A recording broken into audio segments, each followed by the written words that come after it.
कि 1 कप जल में कितने धन तथा ऋण आवेश होता है। तो एनसीईआरटी के हिसाब से जो हम जल लेंगे, एनसीईआरटी के हिसाब से जो हम 1 कप जल लेंगे उसकी जो मात्रा होगी वो होगी 250 ग्राम। ठीक, अगर हम जल की बात करें तो जल का जो मॉलिक्यूलर फॉर्मूला होता है वो होता है H2O। इसमें दो एटम्स होते हैं हाइड्रोजन के और एक एटम होता है ऑक्सीजन का।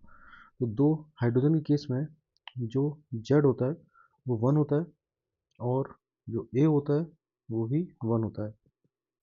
ऑक्सीजन के केस में जो 1 ऑक्सीजन है, इसके केस में जो Z है वो 8 होगा और जो A है वो 16 होगा।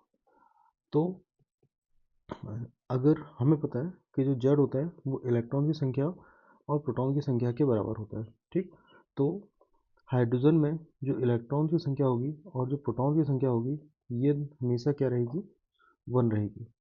और ऑक्सीजन में भी सेम रहेगा, इलेक्ट्रॉन की संख्या और प्रोटॉन की संख्या Z के बराबर होगी। इसमें जो इलेक्ट्रॉन की संख्या और प्रोटॉन की संख्या होगी वो होगी 8।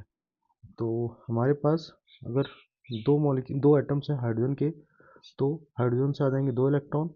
एक एटम है ऑक्सीजन का, तो ऑक्सीजन से आ जाएंगे 8 इलेक्ट्रॉन। तो टोटल नंबर ऑफ इलेक्ट्रॉन्स या टोटल नंबर ऑफ प्रोटॉन्स है ना किसी भी H2 में, हाइड्रोजन मॉलिक्यूल में या हाइड्रोजन अणु में, वो हो जाएंगे 10। और जितने इलेक्ट्रॉन होंगे उतने ही प्रोटॉन भी होंगे। तो प्रोटॉन भी 10 होंगे, इलेक्ट्रॉन भी 10 होंगे। ठीक, अब हमें ये देखना है कि 250 ग्राम जल में कितने H2O के अणु हैं या कितने H2O के मॉलिक्यूल हैं। ठीक, तो केमिस्ट्री में आपने फॉर्मूला पढ़ा होगा, नंबर ऑफ मोल N बराबर M upon Ma equal to N upon Na। जो M होता है ये जो द्रव्यमान आपको क्वेश्चन में दिया हुआ रहेगा वो रहेगा। जो Ma होगा वो 18 ग्राम हो जाता है H2O के इसमें 2 ग्राम हाइड्रोजन का प्लस 16 ग्राम ऑक्सीजन का, तो दोनों मिला के हो जाएगा 18 ग्राम। N होता है कितने अणु हैं H2O के, अणुओं की संख्या है ना, number of molecules of H2O, अणुओं की संख्या। और Na होता है आपका अवोगाड्रो नंबर। अब जब अपने सारे मान इसमें रखेंगे तो N बराबर M आपको दे रखा है 250 ग्राम, Ma है 18 ग्राम, N आपको निकालना है। अवोगाड्रो संख्या होती है 6.02 × 10⁻23। तो N का जो मान आएगा वो आ जाएगा 250/18 × 6.02 × 10⁻23। इतने अणु होंगे पानी के 1 कप जल में। ठीक, हर H2O के हर अणु में 10 इलेक्ट्रॉन है, तो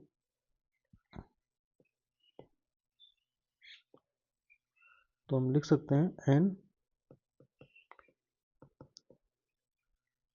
n अणुओं में इलेक्ट्रॉन की संख्या कितनी होगी, जितने अणु हैं ये हो गए अणुओं की संख्या, और कितने इलेक्ट्रॉन्स हैं, 10 इलेक्ट्रॉन या 10 प्रोटॉन है, तो 10 से हम मल्टीप्लाई कर देंगे। ठीक, तो यहाँ से n अणुओं में हमें मिल गई इलेक्ट्रॉन की संख्या। अब हमें इलेक्ट्रॉन की संख्या मिल गई, हमें पता है क्वांटाइजेशन ऑफ चार्ज क्या होता है, Q बराबर Na। तो हमें इलेक्ट्रॉन की संख्या मिल गई, तो अगर हम E से मल्टीप्लाई करेंगे तो हमें कुल आवेश मिल जाएगा। तो कुल आवेश के लिए हम Q बराबर 250/18 × 6.02 × 10⁻23 × 10 और E का मान रख देंगे 1.6 × 10⁻19 कूलम, क्योंकि इलेक्ट्रॉन या प्रोटॉन का जो आवेश होता है वो कितना होता है 1.6 × 10⁻19 कूलम। तो यहाँ से जो आप जब इस पूरे क्वेश्चन को जब आप सॉल्व करोगे तो यहाँ से आप Q का मान बड़ी आसानी से आएगा, वो आएगा 1.34 × 10⁻7 कूलम।